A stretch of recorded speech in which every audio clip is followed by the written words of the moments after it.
اعوذ باللہ من الشیطان الرجیم بسم اللہ الرحمن الرحیم الحمد للہ رب العالمین والصلاة والسلام علی محمد وآلہ الطاہرین سیما بقیت اللہ۔ موضوع سخن کتاب شریف لقاء اللہ ہے، اور ہم سلسلہ بحث میں یہاں پہنچے تھے کہ توبہ کرنے کے بعد انسان ایک طرح کی نئی زندگی حاصل کرتا ہے، تو اسے اپنی زندگی کو 4 اصولوں پر استوار رکھنا چاہیے۔ اور پہلا اصول جو ہے ہم نے پچھلے درسوں میں بیان کیا کہ وہ ہر صبح اپنے آپ سے ایک مشارطہ کرے، یعنی اپنے اعضاء کو جو ہے وہ کہے کہ اور یہ تلقین کرے، یعنی واقعاً یہ تلقین چاہے قلبی ہو یا لسانی ہو، کہ میں جو ہے آپ کو گناہ نہیں کرنے دوں گا اور آپ نے بھی گناہ نہیں کرنا، نہ آنکھ سے، نہ کان سے، نہ ہاتھ سے، نہ پاؤں سے، حتیٰ کھانے پینے میں شکم بھی حرام چیز نہ کھائے، اور شہوات میں بھی انسان کے جنسی اعضاء بھی جو ہے وہ پروردگار کی نافرمانی نہ کرے۔ اپنے تمام اعضاء کو جو ہے وہ مشارطہ کرے۔ ایک سالک، ایک عارف، ایک متقی شخص کی زندگی جو ہے وہ مشارطہ سے شروع ہوتی ہے۔ درست ہے ہم نماز پڑھتے ہیں، قرآن کی تلاوت کرتے ہیں، لیکن آپ دیکھیں پھر اس کے بعد گناہ بھی ہو رہے ہیں، تو بس یہ چیزیں کافی نہیں ہیں۔ اگر ہم کہیں کہ یہ نماز جو ہے وہ گناہ سے روکتی ہے، وہ درست سے روکتی ہے، لیکن کب؟ جب اس کے لیے ایک برنامہ ریزی کی جائے، جب اسے ایک سسٹم میں لایا جائے اپنے زندگی کو۔ محض نماز پہ انحصار نہیں ہو سکتا۔ نماز ایک عمل عبادی ہے، وہ آپ کے اندر نور پیدا کرتا ہے۔ اب اس نور کا نتیجہ یہ ہے کہ ہم اپنے آپ کو منظم کریں، نظم دیں، ٹھیک ہے؟ جیسے آپ باقی چیزوں کے اندر کوششیں کرتے ہیں، علم حاصل کرنے کے لیے کتنے سفر کرتے ہیں، کہاں کہاں جاتے ہیں، کہ انسان کتنی زحمتیں کرتا ہے، کتنا مال خرچ کرتا ہے، اداروں تک پہنچتا ہے، استادوں تک پہنچتا ہے، کلاسوں تک پہنچتا ہے، امتحان دیتا ہے، بہت سارے کام کرتا ہے، تو اسے چند لفظ علم کے نصیب ہوتے ہیں۔ اسی طرح گناہوں سے جو پاک زندگی ہے یا حیات طیب ہے، اس کے لیے بھی زحمت ہے۔ صرف آدمی کا میں نے نماز پڑھ لی اور قرآن پڑھ لیا تو یہ کافی ہے؟ ہاں، وہ زمینہ فراہم کرتا ہے انسان کے اندر، یعنی اس کے لیے ایک میدان مہیا کرتا ہے، اس کے اندر نورانیت پیدا کرتا ہے۔ اب اس کو نظم دو، تو علماء یہ فرماتے ہیں کہ اس کا نظم یہ ہے کہ اپنے اعضاء سے مشارطہ کرے۔ اس پر چونکہ گفتگو ہو چکی ہے، میں مزید نہیں کروں گا۔ اب دوسرے رکن پہ آتا ہوں۔ دوسری جو چیز ہے مشارطہ کے بعد، وہ مراقبہ ہے۔ مراقبہ یعنی نگرانی، نظارت، توجہ۔ جیسے رقیب کہتے ہیں، رقیب پر توجہ رکھتا ہے اس کے ہر عمل پر، اسی طرح مراقبہ ہے۔ مراقبہ کے اندر آپ دیکھیں کہ میرے یہ جو اعضاء ہیں جن کے ساتھ میں نے ایک مشارطہ کیا تھا، اب یہ پورا دن کس طرح گزر رہا ہے میرا۔ اپنے ہر عمل پر توجہ کریں، میرا یہ عمل اللہ کی رضا میں ہے یا نافرمانی میں۔ انسان کا عمل 2 حال سے خالی نہیں ہے، ہر عمل، حتیٰ اس کا دیکھنا، حتیٰ اس کا بولنا، پڑھنا، سننا، جو کچھ ہے، یا اس میں خدا کی رضا ہے یا نہیں ہے۔ وہ جو رضا ہے اس کو ترجیح دے، اگر نہیں ہے تو اس میں رضا پیدا کرے، یعنی اس عمل سے دوری اختیار کرے جس میں خدا غضبناک ہوتا ہے۔ اور مراقبہ میں انسان توجہ رکھے کہ صرف وہ مراقبہ نہیں کر رہا، اور بھی ہستیاں ہیں جو اس کے امور پر مراقبہ کر رہی ہیں۔ مثلا یہ جو ہمارے کندھوں پر ملک بیٹھے ہوئے ہیں، فرشتے جو ہمارے اعمال ذرہ ذرہ لکھ رہے ہیں، یہ بھی رقیب ہیں، یہ بھی ہمارے اعمال کو کنٹرول کر رہے ہیں، دیکھ رہے ہیں، ایک ایک چیز کو نوٹ کر رہے ہیں، یعنی ایک ذرہ بھی ان کی نگاہوں سے پوشیدہ نہیں ہے۔ اسی طرح سب سے بڑا مراقب تو خود پروردگار ہے، سب سے بڑا مراقب خود پروردگار ہے، وہ ہمارے اعمال کو دیکھ رہا ہے۔ اس لیے ہمارے بعض بزرگان، حتیٰ ہمارے ائمہ علیہ السلام یہ کہتے ہیں کہ انسان فقط اسی چیز کو نوٹ کر لے، اسی چیز پہ توجہ کر لے کہ وہ ہمیشہ اللہ کی بارگاہ میں ہے۔ اور ظاہر ہے پھر جب انسان کسی کے سامنے ہو، کسی دوسری ہستی کے سامنے ہو، تو اسے شرم آنی چاہیے گناہ کرتے وقت، چونکہ اس کی نگاہ سے وہ دور کسی صورت میں نہیں ہو سکتا ہے۔ پروردگار تو پھر وہ ہستی ہے کہ جو بالآخر ہمارے باطن کو اور ظاہر دونوں کو دیکھ رہا ہے، حتیٰ سینوں میں چھپی ہوئی چیزوں کو دیکھ رہا ہے، وہ سب کچھ دیکھ رہا ہے۔ کہتے ہیں کہ ایک جوان جو تھا، اس نے ایک خاتون پر حملہ کرنا چاہا کسی اکیلی جگہ پر، تو اس خاتون نے کہا کہ تو شرم نہیں کر رہا؟ اس نے کہا کس چیز سے شرم کروں، رات کا ٹائم ہے اور یہاں کوئی بھی نہیں ہے، صرف ستارے ہیں۔ اس نے کہا کہ ستاروں کا خالق بھی ہے، صرف ستارے نہیں ہیں، ستاروں کا خالق بھی ہے۔ آپ کی خدمت میں عرض کریں، جیسے کہتے ہیں ایک اور جوان تھا جس کے بارے میں آتا ہے کہ اس نے دریا کے کنارے خاتون کو تنہا دیکھا تو اس کے اندر جو ہے وہ شیطان بیدار ہوا، یا نفس امارہ نے اسے وسوسہ کیا کہ تنہا خاتون ہے اور کوئی بھی دور دور تک نہیں ہے۔ اس نے حملہ آور ہوا تو دیکھا وہ اس کا جسم کانپ رہا ہے، تو پوچھا تو کس چیز سے ڈر رہی؟ اس نے کہا دیکھ رہا ہے، ہمارا خالق ہمیں دیکھ رہا ہے، مجھے اپنے رب سے اگرچہ میں مجبور ہوں لیکن پھر بھی ظاہر ہے یہ عمل پست ہے، اور میرا رب جو ہے وہ اس کی نگاہوں کے سامنے ہے، میں اس چیز سے شرم کھا رہی ہوں۔ تو یہی چیز پتہ نہیں یہی لفظ باعث بنے کہ وہ دور ہو گیا، اس سے رب سے حیا کر گیا۔ کہتے ہیں بولنا چاہیے گناہ کے وقت، جو ہے اپنے رب کو یاد میں لانا چاہیے۔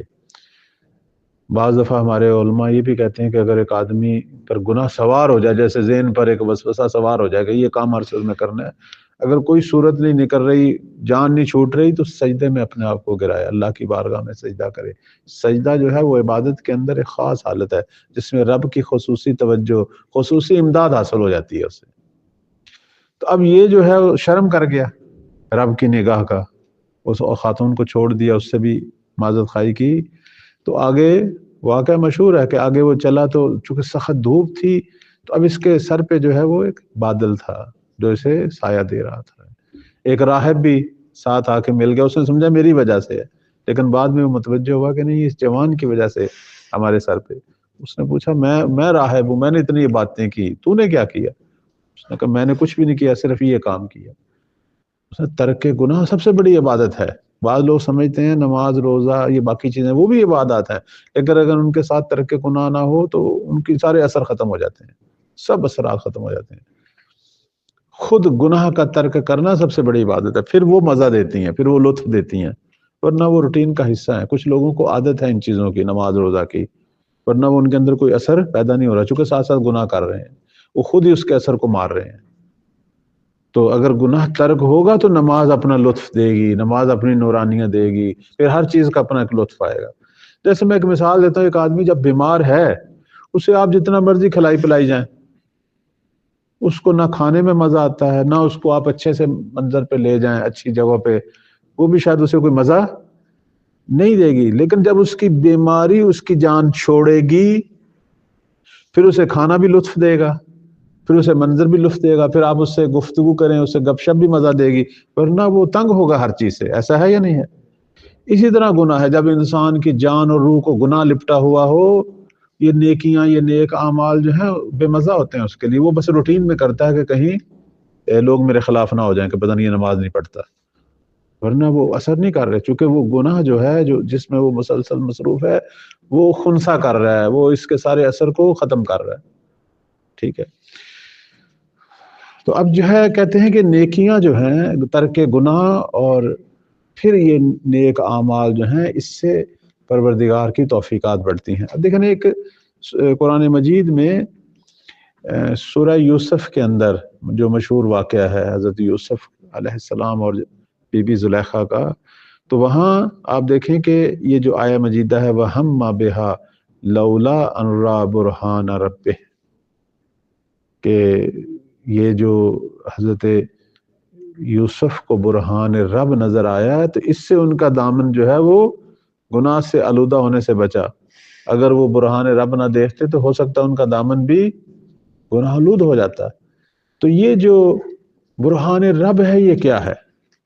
اس پر مختلف اقوال ہیں۔ اس کے ذیل میں دیکھ رہا تھا، بعض نے کہا کہ حضرت یوسف علیہ السلام کو اپنے والد حضرت یعقوب نظر آئے، یعنی حالت مکاشفہ طاری ہوئی، حضرت یعقوب آئے اور انہوں نے منع کیا کہ یوسف اس گناہ سے اپنے آپ کو بچاؤ، کوئی دروازے اس نے بند کر لیے ہیں، اس خاتون نے مکمل طور پر گناہ کی کیفیت تھی۔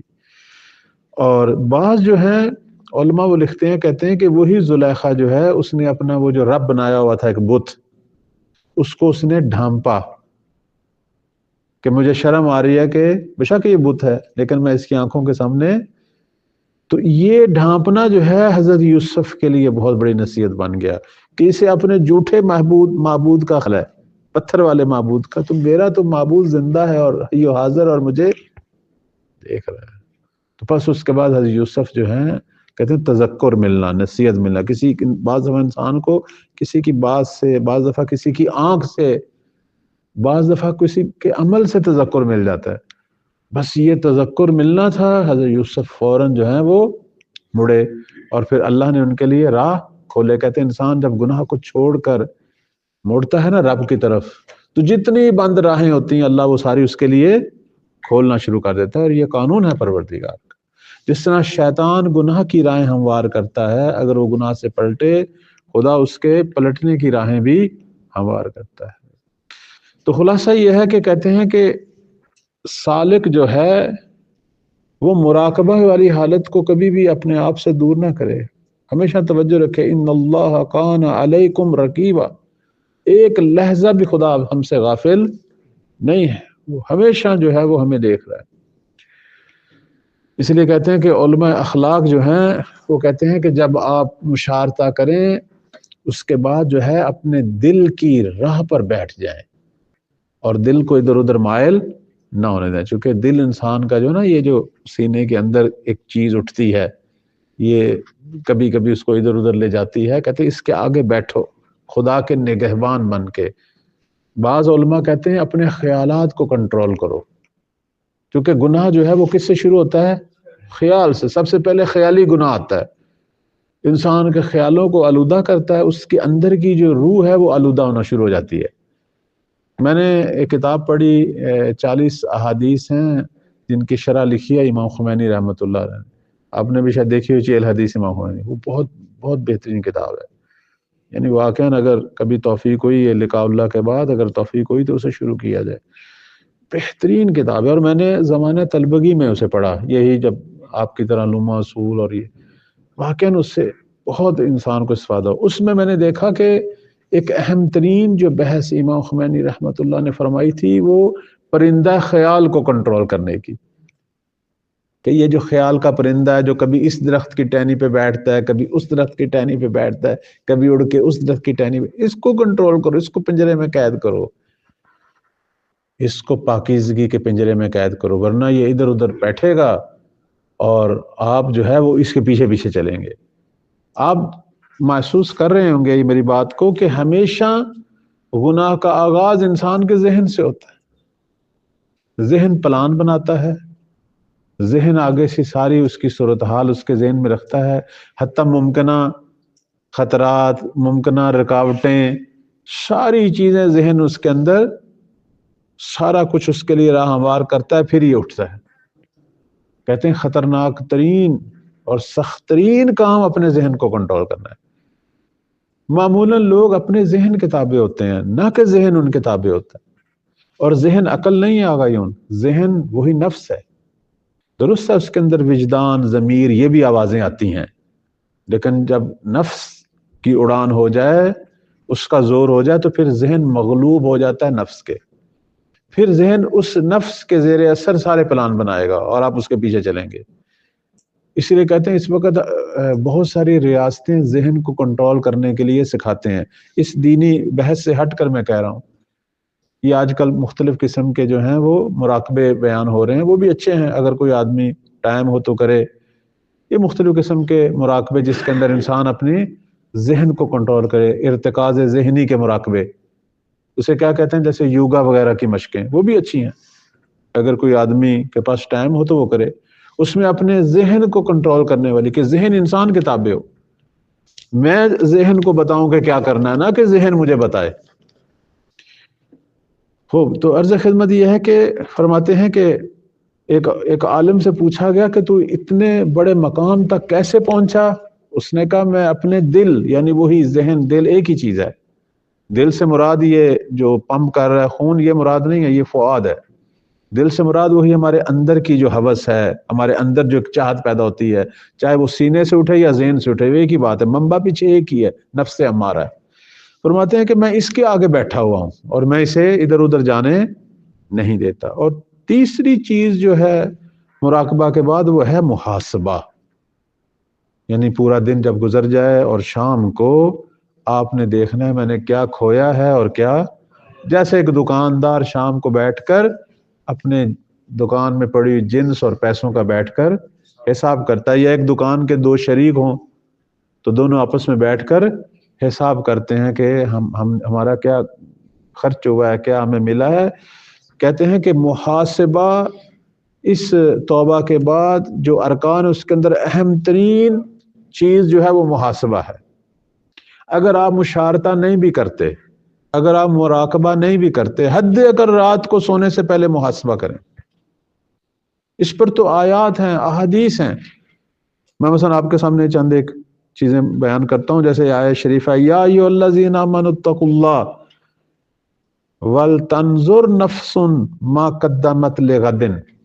اے ایمان والو نگاہ کرو کہ آپ کے نفس نے, آپ نے کل کے لیے کیا بھیجا ہے, یعنی ہم کیا بھیج رہے ہیں وہاں روز محشر میں پیش ہونے کے لیے. روزہ کافی میں یہ روایت ہے, حاسبوا انفسکم قبل ان تحاسبوا. اس سے پہلے کہ کوئی اور آ کے تمہارا حساب کرے, تمہارا محاسبہ کرے, روز محشر تمہیں لوگوں کے سامنے کھڑا ہو کے اپنا حساب دینا پڑے, اس سے پہلے اپنا حساب خود کر لو. یا ایک اور روایت جسے علامہ مجلسی رحمت اللہ نے بہار میں نقل کیا, فرماتے ہیں کہ پیغمبر اسلام کا یہ فرمان ہے وزنوها قبل ان توزنوا. اپنے اعمال کا خود وزن کرو اس سے پہلے کہ خدا جو ہے اس کو میزان میں رکھے اور ترازو میں رکھے, اور آپ ہمارے جو ہیں وہ اچھے برے اعمال ہم خود بیٹھ کر اس کا وزن کریں. اسی طرح بہار الانوار کی 15 نمبر جلد میں ایک حدیث ہے پیغمبر اسلام صلی اللہ علیہ وآلہ وسلم سے,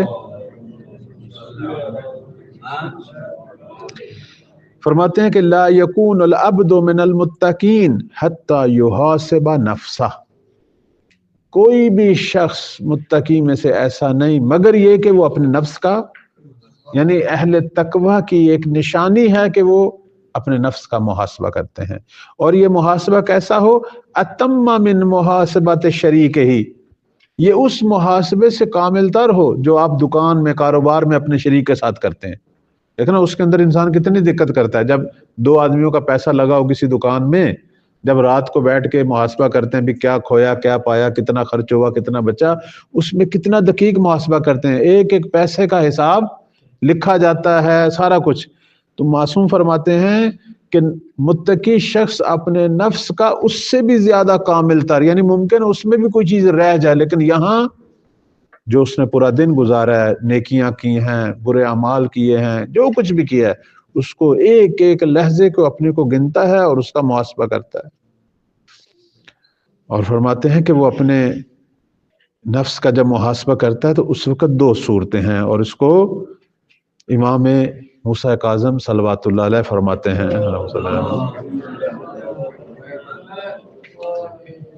اصول کافی کی یہ روایت ہے, فرماتے ہیں لیس منا, وہ ہم میں سے نہیں ہے, من لم یحاسب نفسہ. اللہ اکبر, یعنی گویا شیعہ ہی نہیں ہے. یعنی محاسبہ اتنا زیادہ اہم ہے. اس لیے میں آپ کی خدمت میں کہہ رہا ہوں کہ اگر کسی کو مشارطہ اور مراقبہ جو ہے اس سے غفلت ہو رہی ہے یا توجہ نہیں ہو رہی, محاسبہ سے غافل نہ ہو. رات کو جب سر سرہانے پہ رکھو, پورے دن پہ ایک دفعہ نگاہ ڈالو. معصوم فرماتے ہیں کہ جو اپنے نفس کا محاسبہ نہیں کرتا وہ ہم میں سے نہیں. فی کل یوم, پورے دن کا محاسبہ کرے. اور اس کے بعد فرماتے ہیں فَإِنْ عَمِلَ حَسَنًا استزاد اللہ تعالی, اگر اس نے دن میں کوئی اچھا عمل کیا ہے تو اللہ سے مزید اضافہ مانگے کہ یا اللہ ایسے عمل زیادہ کرنے کی مجھے توفیق دے. وَإِنْ عَمِلَ سَيِّئًا, اور اگر اس سے دن میں کوئی برا عمل ہو گیا ہے تو استغفر اللہ منہ, تو وہی سونے سے پہلے استغفار کرے. وَتَابَ إِلَيْهِ, اور پروردگار کی بارگاہ میں سونے سے پہلے توبہ کر کے سوئے. چونکہ یہ روح جو اب نکلے گی سونے کے وقت اس کے بدن سے ممکن ہے واپس تو توبہ تائب ہو کے جائے نا دنیا سے. اس لیے کہتے ہیں کہ انسان جب سوتا ہے تو نیند میں جاتے وقت اس کا اختیار ہوتا ہے, لیکن جب اس نے اٹھنا ہوتا ہے وہ اس کا اختیار نہیں ہے, وہ پروردگار کی مرضی ہے. تو فرماتے ہیں کہ ہر روز اپنے امور کا حساب کریں, اور اگر کوئی نیکی ہوئی ہے تو خدا سے زیادہ توفیق مانگیں, اور اگر برائی ہوئی ہے تو اللہ کی بارگاہ میں استغفار کریں، توبہ کریں. اور میں نے جیسے کہ عرض کیا برائیاں بھی دو قسم کی ہیں. کچھ برائیاں ایسی ہیں جس میں مخاطب صرف خدا تھا. مثلا آپ نے موبائل سے کوئی ایسی چیز دیکھ لی جو نہیں دیکھنی چاہیے تھی، یا کوئی ایسا کام کر لیا، مثلا نماز میں کوتاہی ہو گئی ہے، کوئی ایسا. لیکن بعض ایسی برائیاں ہیں کہ جس میں کسی اور کو ضرر پہنچا بیٹھے ہیں، کسی کے بارے میں بری بات کہہ بیٹھے ہیں، کسی کو جا کے اپنے ہاتھ سے زبان سے بلاخر کوئی نقصان دیا ہے، کوئی اذیت دی ہے. اس کی توبہ وہی ہے کہ اس سے بخشوا کر، اس کو راضی کر کے بلاخر پھر سوئے. ایک روایت آخر میں پڑھوں گا آپ کی خدمت میں، وہ ہمارے مولا امام صادق علیہ السلام کا فرمان ہے.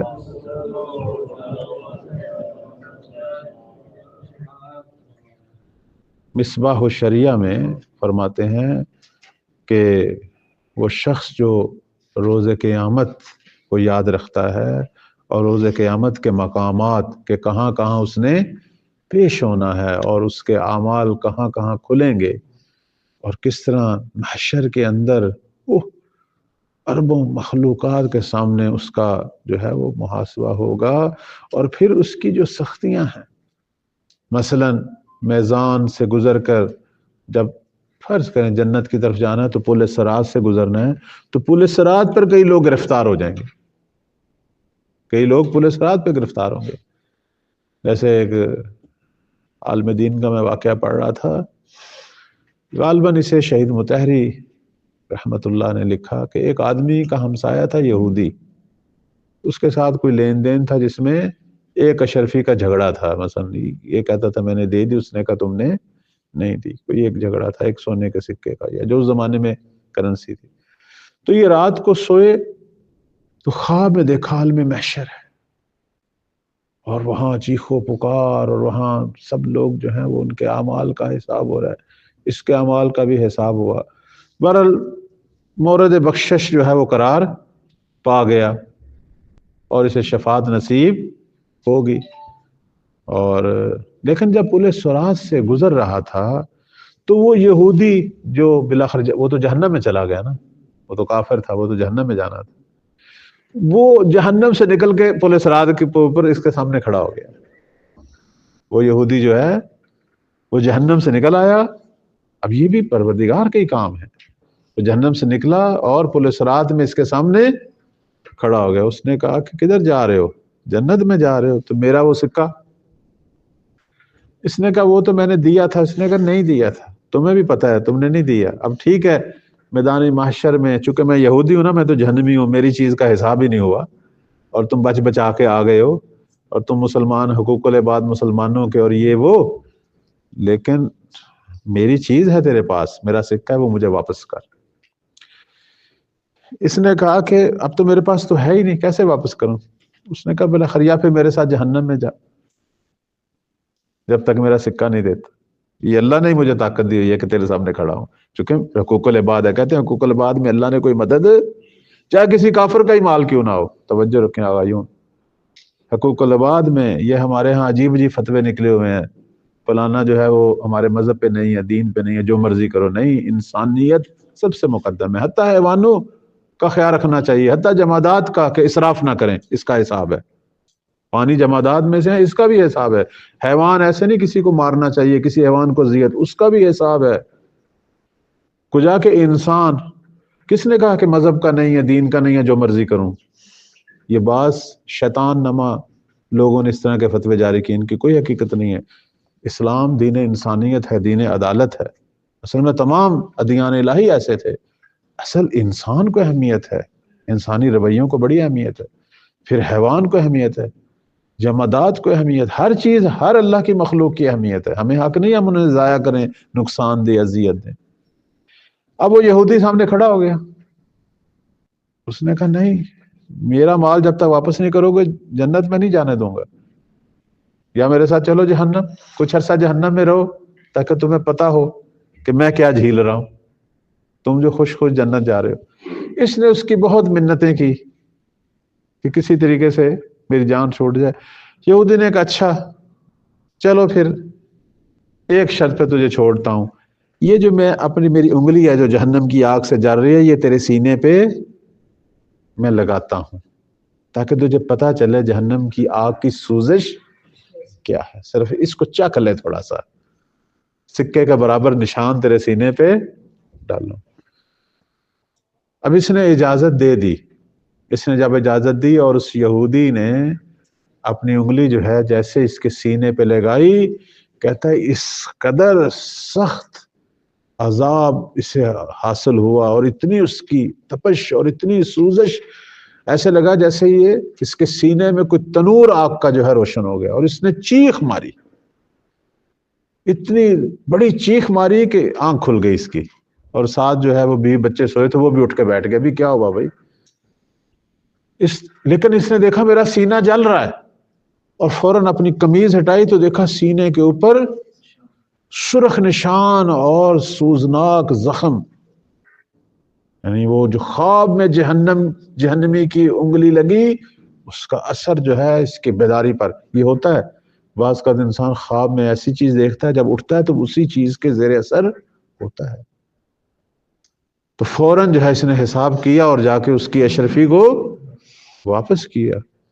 تو عرض خدمت یہ ہے کہ اپنا محاسبہ یہی کر لو. یہ تو کوئی نیک عالم دین تھا جس کو اللہ نے خواب کے ذریعے نصیحت دی. یہ خدا کی توفیق تھی کہ تو دنیا میں اپنا حساب کتاب پاک کر کے بھائی آؤ میرے پاس. یہ تو بڑا کوئی نیک ہے. کہتے ہیں جو اسی طرح کے نیکان ہوتے ہیں جو اپنی باقی زندگی بھی گناہوں سے بچاتے ہیں، اللہ پھر ان کے لیے اہتمام رکھتا ہے. جیسے حضرت یوسف کے حوالے سے ہم نے آیت پڑھی کہ خدا فرما رہا ہے ہم نے اسے اپنا برہان دکھایا تو وہ گناہ سے بچا. تو برہان خدا دکھاتا ہے، ہر آدمی کو دکھاتا ہے، اسے بچنے کی راہ دکھاتا ہے. لیکن اس کے لیے توفیقات چاہیے. انسان پہلے کچھ نہ کچھ کام اس نے بھی کیے ہوں. تو اب اس آدمی کی ایک اشرفی کا مسئلہ تھا، باقی یہ پاک تھا، اللہ نے اسے بچا لیا. یہاں تو پتہ نہیں کتنا مال ہے جو لوگوں کا کھایا ہوا ہے، جو اٹھایا ہوا ہے، جس کا کوئی حساب کتاب ہی، اور کتنی ایسی باتیں ہیں جو کی ہوئی ہیں اور دل توڑے ہوئے ہیں، دلوں میں رنج ہے. تو عرض خدمت یہ ہے کہ انسان اپنے حساب خود کر کے آئے. تو چھٹے مولا فرماتے ہیں اس روایت میں، فرماتے ہیں کہ اگر انسان روز قیامت کے جو واقعات ہیں اور وہاں جس طرح اللہ کی بارگاہ میں پیش ہونا، اگر ان پر متوجہ ہو، انہیں پڑھے، اسی لیے تو کہتے ہیں معاد کو پڑھنا چاہیے، اس سے پڑھے تو اس کا کوئی دن اچھا نہیں گزرے گا. وہ تو اس دنیا کی زندگی سے کوئی لذت نہیں لے گا، وہ بلکہ دنیا کا اگر مال کھائے گا صرف اتنا کھائے گا کہ زندہ رہے، باقی وہ ہمیشہ جو ہے اپنے امور پر مراقب ہوگا. اور اسے جو ہے وہ یہ زندگی جو ہے دنیا کے یہ جو مسائل اور مشکلات ہیں، اس آخرت کی مشکلات کو دیکھتے ہوئے یہ کچھ بھی نہیں لگیں گے. تو عرض خدمت یہ ہے کہ پروردگار جو یہ فرما رہا ہے کہ اگر سرسوں کے دانے کے برابر بھی گناہ کیا ہوگا، یہ امام نے اس میں جملہ لائے ہیں، فرماتے ہیں کہ قال اللہ عز و جل ان کان مثقال حبۃ من خردل. سرسوں کا دانہ بہت چھوٹا ہوتا ہے، اس کے برابر بھی اگر تم نے کوئی عمل کیا ہوگا اس کا بھی ہم حساب لیں گے، اس کا بھی حساب لیں گے. پروردگار ہم سب کو توفیق دے کہ ہم حقیقی معنوں میں تائبین میں سے شمار ہوں، توبہ کرنے کی توفیق دے، اپنے اعمال کا محاسبہ کرنے کی توفیق دے، اور پروردگار ہمیں توفیق دے مولا امام زمان کے انشاءاللہ کہ متقی صاحب تقوی خدمت گزاروں میں سے قرار پائیں. خدا تعالی ہمیں صرف زبان سے نہیں اپنے عمل سے بھی لوگوں کی تربیت اور اصلاح کرنے کی توفیق دے. پروردگارہ یہ چھوٹی سی محفل جو ہے ہمارے عزیزان یہاں جمع ہے، اسے اپنی بارگاہ میں قبول و منظور فرما، ہمارے مرحومین کے درجات بلند فرما. اسی طرح وہ طلبہ، وہ اساتید جو ہمارے درمیان اب نہیں ہیں، اور اسی طرح اس مدرسے کے جو بانی ہیں، خدایا سب کو درجات بلند فرما. پروردگارہ زندگی اور آخرت جو ہے، آخرت کے امور وہ تیری رضایت کے ساتھ ہوں، اور پروردگارہ اس حالت میں دنیا سے جائیں کہ ایمان اور تقوی کے ساتھ ہوں انشاءاللہ. اور اسی طرح ملک عزیز پر جو مشکلات ہیں پروردگارہ ان مشکلات کو دور فرما. دشمنان پاکستان، دشمنان اسلام، دشمنان اہل بیت سب کو نیست و نابود فرما۔ جہاں جہاں مسلمان مظلومان مورد ستم واقع ہو رہے ہیں، جیسے پارا چنار ہے، جیسے فلسطین ہے، لبنان ہے، بحرین ہے، اور بھی بہت ساری جگہیں، خدا ظالموں کو نیست و نابود فرما۔ مصلح عالم منجی جہاں کے ظہور میں تعجیل فرما۔ وصلی اللہ علی محمد وآلہ الطاہرین۔ اللہم صلی اللہ علیہ وسلم۔